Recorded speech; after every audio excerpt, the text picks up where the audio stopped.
Why is this important now? Why are we talking about weed? This is it? I mean, it's legal, right? It's totally legal. Okay. How does that work? Do people get upset at you if you do certain things? That's Elon Musk, right? That's him. That's all it is. So the dilemma is this: alcohol is prohibited in Islam. That's clear cut, right? Yeah, alcohol is actually killing people. It's killing people, and it's prohibited in Islam. What are the top 3 arguments that you have dealt with? This is the Dean Show. Assalamu alaikum. Welcome back to the Dean Show. How you guys doing? How are you doing? Doing excellent. Assalamu alaikum. Alhamdulillah. Wa alaikum assalam.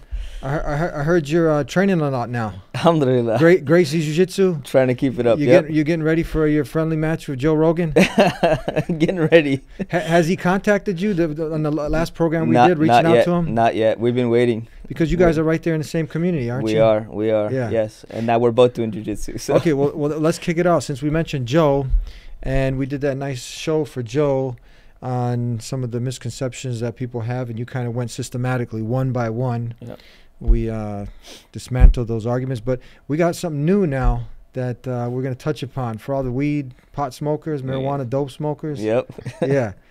Yep. I think this is going to be very interesting. Let's get into a clip. How's that? Let's do it. Because he had, what's that? Elon Musk. What happened with that? So he brings Elon Musk on. He, offers him to try marijuana, smoke something. So he takes he smokes a little bit, and all of a sudden Tesla stock drops like significantly because of one move of Elon Musk. Wow. Yeah. Which shows you that, people's perception in society of marijuana is still, it's still concerning. They're very concerned about doing that. This is it? I mean, it's legal, right? It's totally legal. Okay. How does that work? Do people get upset at you if you do certain things? That's Elon Musk, right? That's him. That's all it is. He's the owner of Tesla. CEO of Tesla and SpaceX. Tobacco and marijuana is wonderful. First turned onto it by Charlie Murphy, and then reignited by Dave Chappelle. There you go. Plus whiskey. Haha, exactly. Perfect. Balances it out. And some whiskey, huh? I mean, Firm believer alcohol in is a drug. It's been grandfathered in. Well, it's not just a drug. It's a drug that gets a bad rap. Because if you just have a little, it's great. Well, we can say Fine. a lot on that. Why is this important now? Why are we talking about weed? Okay. Marijuana, cannabis, what's the proper term? Any of these? Yeah, marijuana, you can use cannabis. So marijuana is the main term, Yeah. and so many terms, Mary Jane, dope, weed, all of that stuff. It's really important right now, specifically because, we grew up in a generation where there's you remember the DARE program, Yeah. drug abuse resistance education, we're taught don't do drugs. At the same time, you got pop culture, you got movies, you got media. Everyone is promoting marijuana. You got Snoop Dogg, you got Dr. Dre, you got, all of these people have been promoting marijuana for a long time.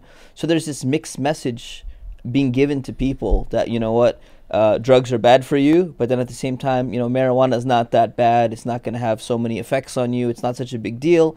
So we got legalization of marijuana across several states in the United States. We got now legalization of marijuana in Canada for recreational use as well. In Canada right now. In Canada, the new law just... that's just not medical. No. In California, it's medical, right? California, it was medical. We were the first state to pass medical 1996 or 1998. But since this year, January 2018, it's just completely legal. Now you can just... Recreational. You could walk right into a marijuana dispensary. I did it just for research purposes. Yeah. Not tried it, but walked in there.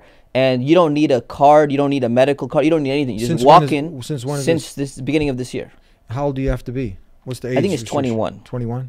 I think it's 21. But anyone who's 21 can just buy it and just go and give it to whoever. 13-year-old, 12-year-old. And now Canada, the whole country. The whole country. It's legal for recreational. It's, as far as I recall. Yeah. Okay. Yeah. Yeah. So this is a big thing. So what's happening is spreading. And what it shows you is you got almost 30 states where it's legal for medical or medicinal purposes, and usually there's some basis for that, but then that's also a flimsy excuse for people to go and just have easy access to marijuana. You could go in there. My brother told me a story. He said he walked in California. He had a backache. His friend said, "You know what? Why don't you go get a marijuana card?" He walks in. 30 seconds. There's a doctor on Skype, and he goes, "What's your problem?" He's like, "I have some back pain." He goes, "Oh, okay. How bad is it?" He's like, "It hurts quite a bit."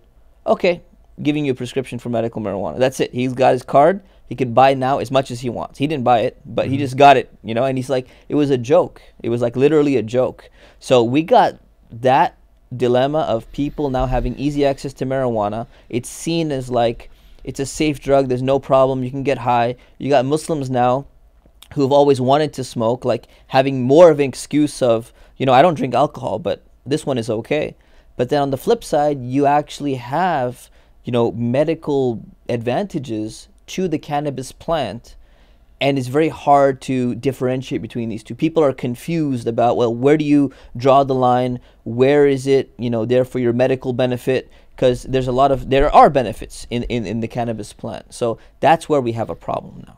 Yeah, how do you balance that out? Because alcohol, for sure, there's no doubt about it. I mean, and we don't just go off this, but we have the criteria. We have the Quran, we have the Sunnah, everything is just clearly laid out. Yeah.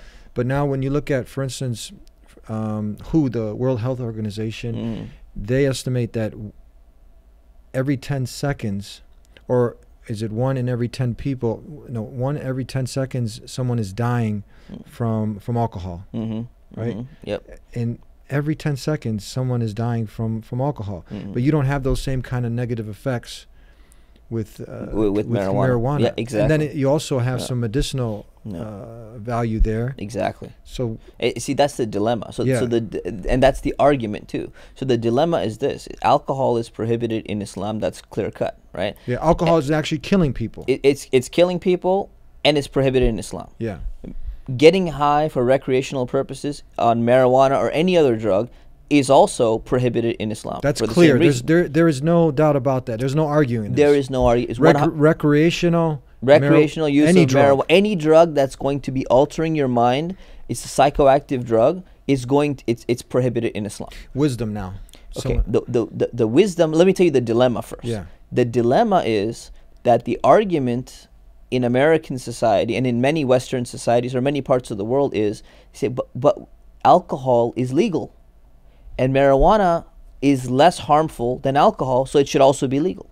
So what Muslims start doing is they make the same argument. They're like, well, marijuana is a lot less harmful than alcohol, so they buy into the same thing. They say, okay, well, that should be halal, whereas we believe that alcohol should be haram. That part is clear. So there's confusion there, right? And the confusion is easily resolved for Muslims in differentiating between the two. So you got alcohol may be more harmful than marijuana, but they both alter your state of mind, right? So in Islam, alcohol is not only prohibited because you're gonna potentially go home and beat up your family, or because you're gonna get a DUI, right? That's not the reason why it's prohibited. That's one of the wisdoms, but the underlying reason why it's prohibited is because you're taking your mind, your free will that Allah has given you, and you're basically altering it so that you cannot make the same type of rational decisions when you're in a state of being high. When something has altered your state of mind, anything that's going to alter your state of mind is going to be prohibited in Islam. That's why alcohol is prohibited. Even if you didn't have the stats on DUIs, even if we didn't have the stats on causing liver disease and all of these other things, alcohol would still be prohibited in Islam, because Allah has given you this ability to think straight. And when you try to take that away and you start making irrational decisions, even if they're not necessarily harming anyone, you start laughing at jokes that are not really funny, or you start saying strange things or whatever it is. Islam teaches us not to put ourselves in that type of state. Anything that's going to get us in that state, we need to stay away from it. That's why alcohol is prohibited. And on top of that, all of these other bad things happen because of that. Marijuana is in the same category. Right. What are the top 3 arguments that you have dealt with regarding Muslims or whoever, and they want to use it as a recreational drug? Yes. Top 3 arguments. Argument number 1 is, this is not the most common, but the first one that comes to mind is that, there's verses in the Quran where Allah says that, He created all plants, and this is all natural. So because it's natural, Allah created, it's built in nature, all of these plants are there, why can't we consume it? It seems like it's perfectly fine. The problem with that argument is, you could poisonous mushrooms, are in nature as well. You're not going to consume them. You're not going to eat things which are harmful for you. So that's a problematic argument, right? The second argument is that it's much safer than alcohol. So it doesn't cause the same level of harm as alcohol. And that's kind of what I was explaining, is that Islam did not prohibit alcohol only because of the massive harms that it has for society, but it prohibited altering your state of mind because you're not going to make straight thinking decisions, right? And the third argument is that, when you say intoxication, anything that intoxicates you, right, then they say, oh, well, caffeine should be prohibited, right, because it intoxicates you. Nicotine should be prohibited. They say, eating a lot of chocolate should be prohibited because it alters your state of mind. That's really a semantic argument that, caffeine, can intoxicate you if you have a lot of caffeine. When we say intoxication, anything that causes intoxication is prohibited in Islam, unless there's some like absolute necessity for it. That's a play on words. It's a trick of words, because intoxication has many different meanings. Intoxication in Islam basically means anything that is going to alter your state of mind such that you can't think straight the way you would when you're not on that substance. You can't, you can't speak straight the way you would normally do compared to when you're on that substance. So that's the problem. So I've heard that argument a lot. They're like, well, if you're going to say that, marijuana is prohibited, then caffeine should be prohibited, and then other things should be prohibited. Or they talk about, it's not addictive like alcohol, or it's not addictive like other drugs. So then the assumption is that the reason why it's prohibited in Islam is because other drugs are addictive and this one is not addictive. But that's not the reasoning. That's not the underlying reasoning. So we need to differentiate between the effects on society, which are there, there's no doubt. I would argue that I agree, and Muslim scholars would agree that in many cases marijuana is safer than alcohol, but that doesn't mean that it's okay to do, right, from an Islamic perspective, right? So that's a challenge that society has to deal with. And there's a famous Imam Qarafi. He lived about 800 years ago in Egypt. He made the same argument. He was actually arguing that hashish is potentially safer than alcohol. He's saying both are prohibited in Islam, but he was making the argument that hashish, if someone takes hashish is from the cannabis plant as well. It's from the resin of the plant, whereas marijuana is from the flowers of the plant. So it's very similar. It gets you intoxicated the same way, it gets you a little bit high and all that. But he's saying that when people consume hashish, they're not going in like, getting into fights, becoming violent and all of that like you do on alcohol. So this is not some new argument. Muslim scholars have been tackling this for a very long time, but that's where there's a confusion in the mind of people that they can't differentiate between, massive harm to society versus you on an individual level should not alter your state of mind because it's not a good thing to do. It's not good for you, and that's what our Creator has taught us. Right? So this is what you specialize in. This is you're also from the California Islamic University. Yes. So you're also an imam. Yes, I'm so this also is an imam. You're specialized in these areas. Yes. So I've been doing a lot of research. I just wrote a paper for the Fiqh Council of North America on this. We just did a paper for California Islamic University as well. So that's something I've been researching for a long time now, and I've had a chance to really look into this in detail. And I'll tell you honestly, like, researching this has changed my perspective a lot. Not on the Islamic prohibition of recreational smoking or inhaling or whatever, but more on the medical side.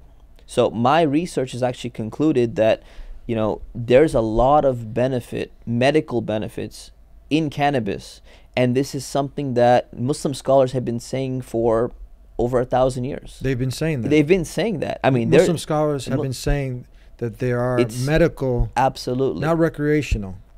Not recreational. Medical. Recreational, 100% clear cut. Not a single Muslim scholar throughout history that I know of has ever said you can just pick it up and light it up a joint. No. Like we just saw Elon Musk and Joe Rogan do. You can't do one of those. No, you can't do one of those. Okay, right? So you can't be like Joe. You can't be like Joe. You can't be like Elon even. Just trying it, be like, it's not so bad. It's not so harmful. Given to the argument about, it's safer than alcohol and all that. All of these arguments, we may agree with these arguments, but just because something is safer than something else doesn't mean it's good for you. So can you say that one of the wisdoms that the creator had created this plant is it's there because you wonder, like, then why did he create it? Why is it there? Can this be for one of those for that healing component in the plant? Absolutely. Yeah. Why not? Because it makes sense. There's so many plants out there where if you use them in the correct proportion, they're a healing for you. They can be used as a medicine. And there's a hadith of the Prophet, peace be upon him, where someone came and said, Prophet, should we use medicine?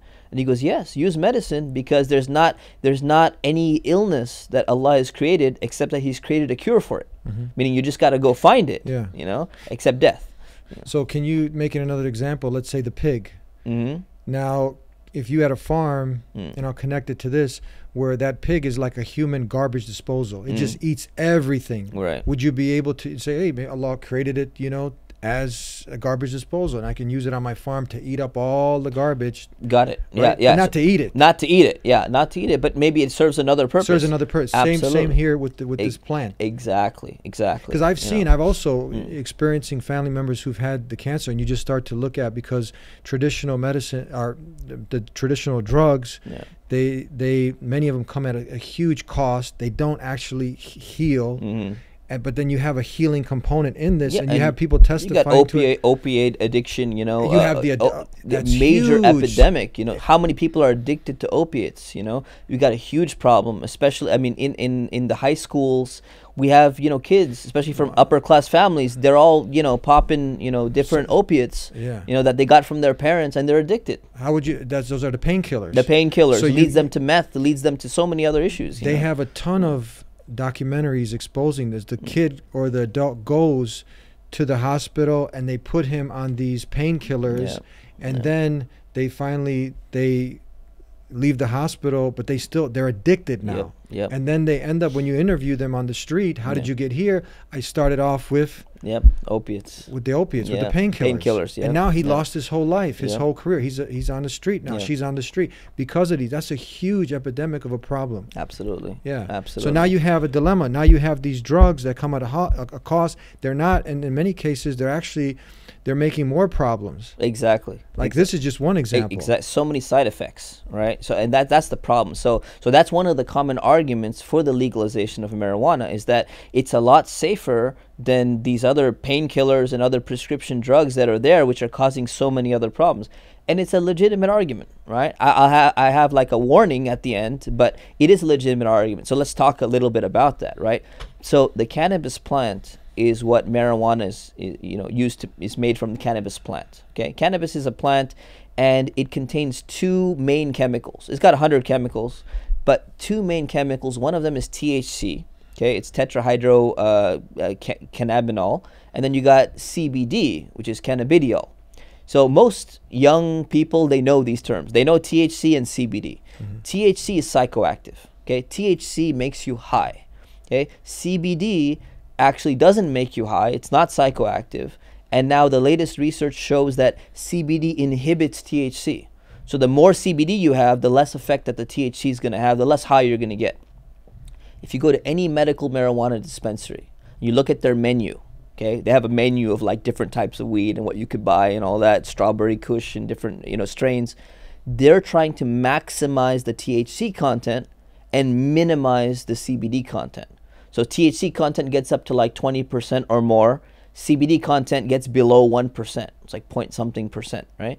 So that's because people want to get high. They want different types of high when they're going to smoke it or vape it or use a bong or whatever. Now what's happening is that the latest research on medical marijuana is showing that most of the healing properties are in CBD. They're not in the THC. So if you want the medical benefits of marijuana, for most illnesses now, it's showing that high CBD strains of marijuana or high CBD products are the ones that give that benefit, which is perfect for Muslims, because we're trying to avoid the high THC so that we don't get high, we don't alter our mind, and yet at the same time we get the medical benefits of marijuana. For me, this is amazing. This research is perfectly in line with Islam, because Allah created this plant. People have been abusing this plant with hashish, and they've been using this plant abusing it with marijuana, and then we see the medical benefits, and now research is showing that most of the medical benefits, they're actually in the part of the plant where it's not going to make you high in the first place. And that's amazing. And that's why we should be promoting more research in that field. The problem that we have is the federal government of the United States still classifies marijuana or cannabis as a Schedule 1 drug, which means that they believe it is very dangerous and it has absolutely no medical benefits. That's the federal government, not on the state level. Yeah. Right? So what's happened is you can't, until recently, you can't grow cannabis anywhere. You can't grow it, you can't have it, you can't import it, you can't get it anywhere, you can't test it. So there's no medical research being done. So all you do is you have a few people, you know, trying here and there, saying, oh, look, this helped me there. The research cannot even continue. And that's a problem, right? So that's why from the Islamic perspective, we would like to see more research being done. And we should be promoting the research on the cannabis plant to see what kind of, you know, more medical benefits that it can actually have. And it's a much better alternative than the other drugs that are out there on the market. Now, since it's legal in the whole country of Canada, is this going to promote more research, or? The hope is that it will, absolutely, yeah. And it's a good thing. So this is where Muslims have a dilemma. Are people now also allowed to grow it in their backyard as they grow a tomato or? Different regulations exist. So I think it's state by state. They have different regulations. So I'm not. I don't know the details of that. But now people can actually grow it on a more massive level. For the last 30 years, they could not even grow hemp. Hemp is from cannabis. It doesn't produce marijuana. It's used to make like fibers and all of that. And we used to import all of our hemp from France because, you know, the government was so afraid that anyone's going to grow any cannabis plant. You're not even allowed to grow a hemp plant which has like almost no THC in it, right? So now that's all changing, and there's going to be a lot more research coming out, and we should promote that research, and that's good. Going back to your point, you're making a point that the dilemma. The dilemma is this. So what we got is the people who are pushing for the promotion of medical cannabis or medical marijuana, as they say, right, for medical benefits. They also believe in the pushing the recreational use of marijuana and making it just accessible. There's nothing wrong with it. Elon Musk, Joe Rogan, it's not a problem. Just smoke out whenever you feel like it, and it's not a big deal. So what's happening is you got these two things overlapping. People who want it to be used for recreational purpose and say there's no big deal, and also to be used for medical purposes. They're kind of on the same boat, and that's where Muslims have a dilemma. Muslims need to have a clear line in between. That on the one side, you got the okay for medical purposes, you know, of using cannabis, but you have a clear no when it comes to recreational purposes, right? And when the two become mixed, a lot of Muslims become confused and they start doing the same thing, right? They start thinking, you know what, there's no line in between. And that's the problem. That's the challenge. How do you now, what is that line that you have, okay, I have a backache, Right. you know, what line does Islam give to where you can take it and where it's crossing it? Because someone has legitimate back pain, legitimate, you know, neck pain, whatever the case. Right. And now they have to decide, am I going to take this ibuprofen, or I'm going to take this, you know, a painkiller that it comes at a cost eventually, messing up the lining in the gut and other health problems over time. Or no, do I go ahead and take this marijuana? Because usually we think, okay, if someone has cancer, that there's no doubt about it. Okay, take it. But where is the line? Okay, I'll give two general principles. So the first principle is that if you got a high CBD product, it's not going to get you high, because it has very little THC or maybe even no THC in there. So when you have a high CBD product, it's not going to make you high. So so high CBD product is not a problem at all, right? It's not a problem because it's not going to make you high. So anytime you have an issue with pain or whatever it is, using a high CBD product, if it can't make you high, if it cannot be psychoactive, it's not going to get you in an altered state of mind, there's no problem with using it at all, right? Under any circumstances. When it comes to some products have to have a little bit more THC. Those can potentially get you a little bit high, right? You can only take something that's going to get high as a medical exception in Islam. So the exception has 3 rules. Rule number 1, there should be no alternative available that does the same thing for you, like safe alternative available. Number 2, it's got to be proven and effective that it actually works. right? And number three, you should only take the amount that you need for that significant thing, and it should be an illness that's significantly affecting your life. These are pretty much the principles that Muslims need to apply. People usually think about, when you think about cannabis, that you're getting high, you're smoking it, but you have people, you know, they've turned it into an oil, and it looks like black oil. Yeah, Have you seen that? There's oils, there's edibles, there's so many ways of consuming it. I think one of the issues that we have as Muslims or as a society is that there's something connected with smoking in and of itself, that like if you're smoking it, it's bad, because people generally smoke tobacco and they smoke marijuana to, for bad purposes. So we've connected smoking as being like the problematic route. It's not necessarily problematic. There's some lung issues and all that, but if you vape it, if you consume it through an edible, if you take it as an oil, there's so many different ways. You could apply it as a topical. There's creams you could put. If you have jaw pain or something, you could put it on your jaw, certain illnesses and all that. So there's different ways to actually get it into your system. As long as it's a safe route of getting it in, whether it's with the oil that you were mentioning and all Cannabis oil. Cannabis oil, CBD oil is very popular. And there's two types of CBD oil. There's the hemp oil, which has almost no THC. And then there's CBD oil with a level of THC, but like a ratio could be like 20-1 or 40-1 CBD versus THC content, right? That stuff, as long as you don't take like an excessive amount, it's not going to make you high. And it has a lot of medical benefits, and a lot of this research is coming out. It's proven a lot of people have been cured from a lot of illnesses. They've been able to manage a lot of their pain, and there's room for that in Islam. And we shouldn't, we're concerned about abuse of this product. It's a real, genuine concern, but we should also be concerned about what other people are going through. These painkiller addiction, people are going through pain, and Islam allows and promotes the use of medicine for these things. Allah has created this for that purpose. Are pretty much the scholars in this area, are they pretty much on board with the same conclusions that you're talking about? So I think most scholars don't really understand the cannabis plant. They don't really understand the difference between THC and CBD, nor have they seen the medical benefits of this.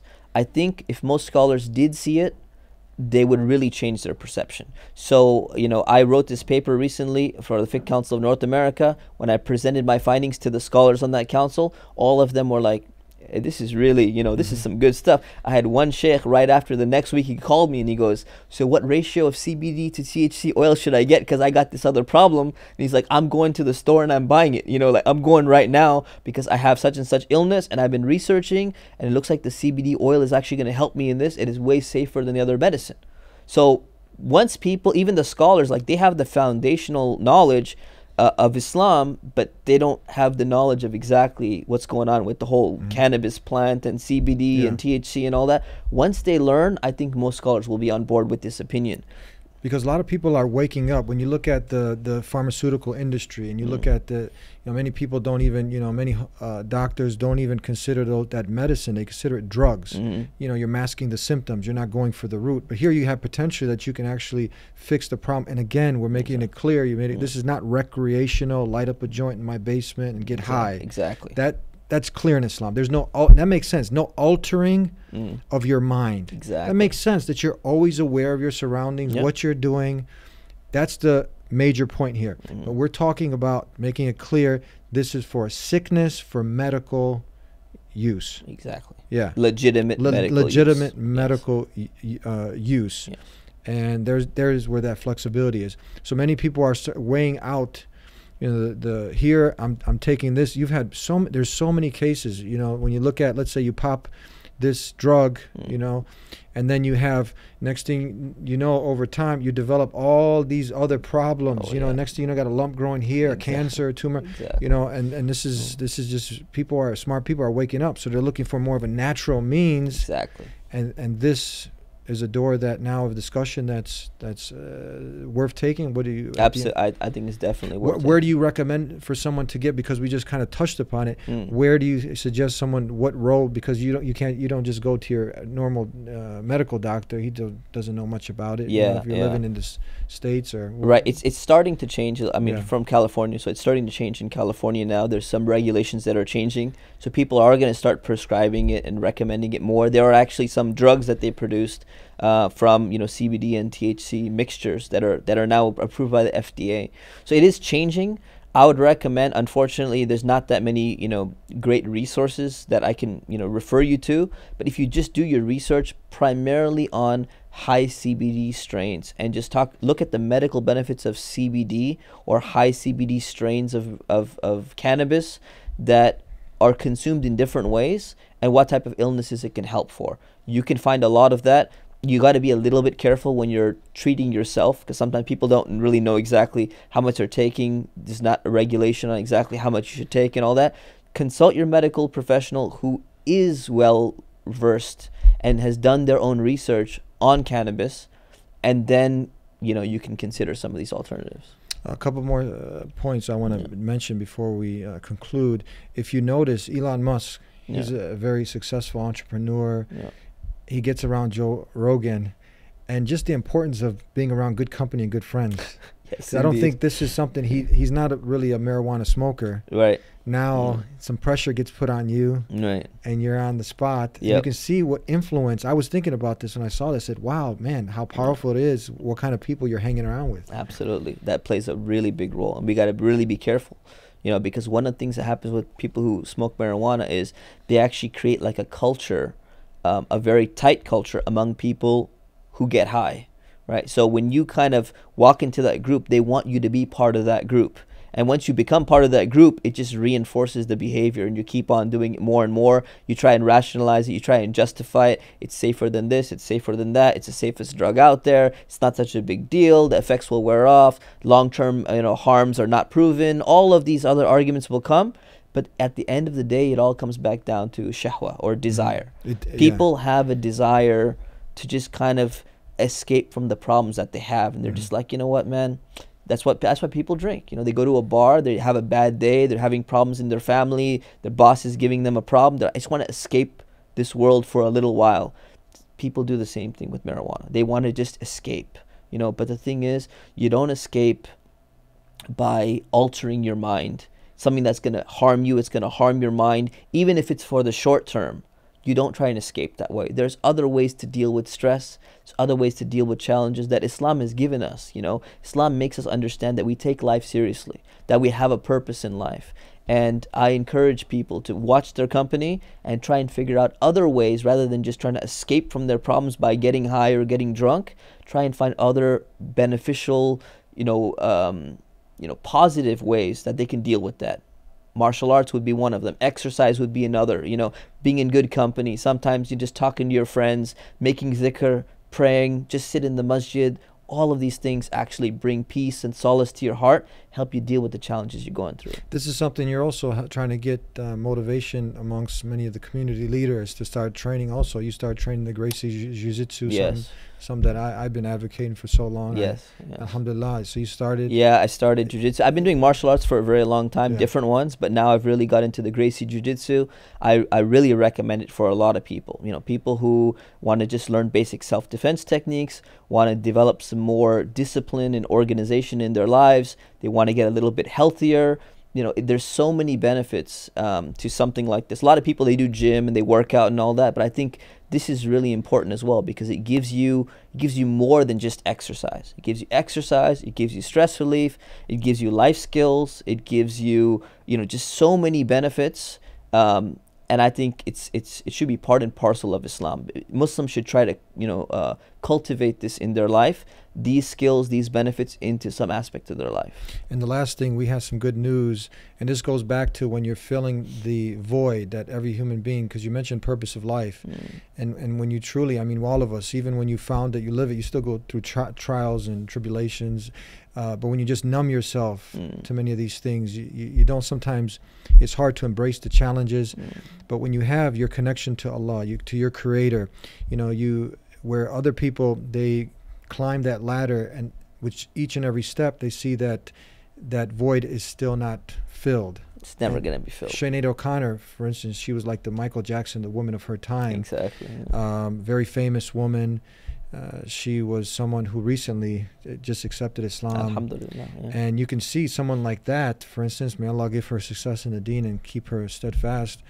It's a great example of going and looking for peace and contentment in all the wrong places, drugs being one of them, getting doped up and high and, you know, suicidal. But then you find it in the deen. You want to be aware and conscious. That's the best place to find it. You know, there's so many celebrities, they took their own lives. They went into drugs. They went into all these things because they were searching for something, and they went down the wrong path. Alhamdulillah, you know, Sister Sinead O'Connor now, alhamdulillah, she's Muslim. She went down the right path. She could have gone into drugs. She could have gone into doing all sorts of, you know, other weird behavior because of the challenges that she was facing in life. But alhamdulillah, praise be to Allah that she chose this path instead. And, you know, we're very happy that she came, and we're praying for her, and we hope we can help her along this path. You know what the #1 suicide bridge is? I think it's in your neck of the woods over there. The bridge? Yeah. It might be in Northern California, I think. Is it? Where is it? The Golden Is Gate it Golden Bridge? Gate Bridge? Yeah, that's one of the #1 suicide not surprising, but in the world. In the world, yeah. Yeah, so now that is amazing now that she, alhamdulillah, that Allah subhanahu wa ta'ala has guided her and to the purpose of life. And this we encourage a lot of people to really look deep into themselves and to seek and to understand, pick good friendship. And this is just one relevant topic that we're talking about, but it all comes back to, at the end of the day, what your focus is in life. When you're connected to your Creator, the final call is there. Is that how it should be? Absolutely. How do we, ending with that, like at the end, do I want to please myself and my desires? Am I going to the right qualified people? And at the end of the day, what's my guiding light? Yeah, exactly. See, we got to realize our life is bigger than us. This world is not just about us. We have a purpose here. So we have to always keep that in mind. At the end of the day, yeah, we have free will. Yeah, we could do, you know, this limited free will. We could choose whatever we want to do. But we are accountable at the end of the day. And we're going to have to answer for how we lived our life. You know, so sometimes we become so individualistic, so selfish. We just think about, you know, I could do whatever I want and no one can stop me. But in the end of the day, when you die, you know, Islam teaches that there's going to be another life, and that you weren't created here just like in vain, just to kind of play around and stuff. There's a reason why you're here. And if you realize that, if you understand that, and it's kind of intuitive, that there's some responsibility you got to take in your life. And that's where people just need to be careful. They need to realize that they're going to be held accountable for what they did in this life. So they should take their life seriously and not take it as a joke. Thank you very much. Jazakallah khair. Always a pleasure being with you. Alaikum salam. And thank you guys for tuning in. If you haven't subscribed already. Hit the notification bell. And this is very important, that we don't waste the time that we've been given here in this life. Every second that we are here, it's a blessing. Every breath we take, we get closer to our appointment with death. So life has meaning. Make it meaningful by living the purpose that you've been created to live. And if you've testified, La ilaha illallah Muhammadur Rasulullah, that is your guiding light. Fuel it, not your desires. We'll see you next time. Until then, peace be with you. Assalamu alaikum. Subscribe to The Deen Show. Follow us on our official Facebook and Twitter pages in the links below. Please also help support The Deen Show by making a donation in the link below.